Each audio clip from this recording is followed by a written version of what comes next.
আমাকে মাঝ নদীতে ছেড়ে দেওয়া হয়েছে নৌকা দিয়ে, ড্রোন দিয়ে শট নেওয়া হচ্ছে এবং গোপ্রো দিয়ে। 1 কিলোমিটারের মধ্যে কেউ নেই, আমি একা। আমি এক পর্যায়ে ডিরেক্টরের উপর বিরক্ত হয়ে আমি অভিনয় ছেড়ে দিয়ে নাচানাচি শুরু করলাম এবং সেখানে একটা স্কুল ঘর, যেখানে টিনের চাল, ইলেকট্রিসিটি নেই, ফ্যান নেই, কিছু নেই। মানে ওর কাছ থেকে টাকা নিয়ে, এর কাছ থেকে টাকা নিয়ে, ধার করে, কর্জ করে, এরকম করে নদীতে ছেড়ে দেওয়া হয়েছে নৌকা দিয়ে, ড্রোন দিয়ে শট নেওয়া হচ্ছে এবং গোপ্রো দিয়ে। 1 কিলোমিটারের মধ্যে কেউ নেই, আমি একা। আমি অভিনয় করে যাচ্ছি, করে যাচ্ছি, করে যাচ্ছি, করে যাচ্ছি। কোনো কাট শব্দ কেউ বলছে না, হয়ে গেছে বলছে না।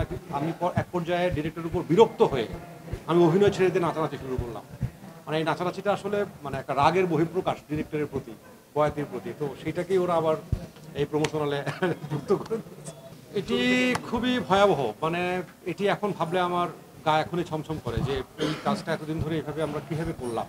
যেমন চাঁদপুর শহর থেকে আমাদেরকে 40 মিনিট সিএনজিতে করে যেতে হতো, তার মধ্যে 20 মিনিট আবার এবড়ো থেবড়ো রাস্তা, কাঁচা রাস্তা, মানে ব্যাক পেইন হয়ে যাতা অবস্থা হয়ে যায়। তো তারপর সিএনজি থেকে নেমে 10 মিনিট হেঁটে তারপরে ঘাটে যেয়ে ঘাটে আবার একটা ট্রলারে উঠতাম। সেই ট্রলারে 30 মিনিট যাওয়ার পর তারপরে আমরা লোকেশনে পৌঁছাতাম এবং সেখানে একটা স্কুল ঘর, যেখানে টিনের চাল, ইলেকট্রিসিটি নেই, ফ্যান নেই, কিছু নেই। প্রচণ্ড গরমে মানে ফ্লোরে মানে পাটি পেতে আমরা সবাই অপেক্ষা করতাম, মানে শরণার্থীদের মতো। মানে মনে হচ্ছে যে কখন ডাক আসবে আমার, আমি যাব শট দিতে। তো এইরকম ভয়াবহ অবস্থায় এবং মাঝখানে ঘূর্ণিঝড় চিত্রাঙ্গের কারণে আমাদের শুটিং বন্ধ হয়ে গেল, সেট লন্ডভন্ড হয়ে গেল। এবং এই ধরনের চলচ্চিত্রের ক্ষেত্রে যেটা হয় ইন্ডি ফিল্ম মেকিংয়ের ক্ষেত্রে, যে যথেষ্ট টাকা তো পাওয়া যায় না। মানে বয়াতি ও একটা উন্মাদ ছেলে, বদ্ধ উন্মাদ। মানে সিনেমা ছাড়া ও আর কিছুই বোঝে না, মানে জানে না। ও সিনেমা খায়, সিনেমা ঘুমায়, স্বপ্ন দেখে, সবই সিনেমা সিনেমা সিনেমা ছাড়া কিছুই বোঝে না।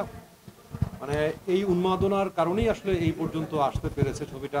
মানে ওর কাছ থেকে টাকা নিয়ে, এর কাছ থেকে টাকা নিয়ে, ধার করে, কর্জ করে, এরকম করে মানে নানান রকম প্রতিকূলতা পেরিয়ে মানে বাংলাদেশের কনটেক্সটে আসলে মাঝে মাঝে মনে হয় আমার যে সিনেমা করা বোধহয় পাপ।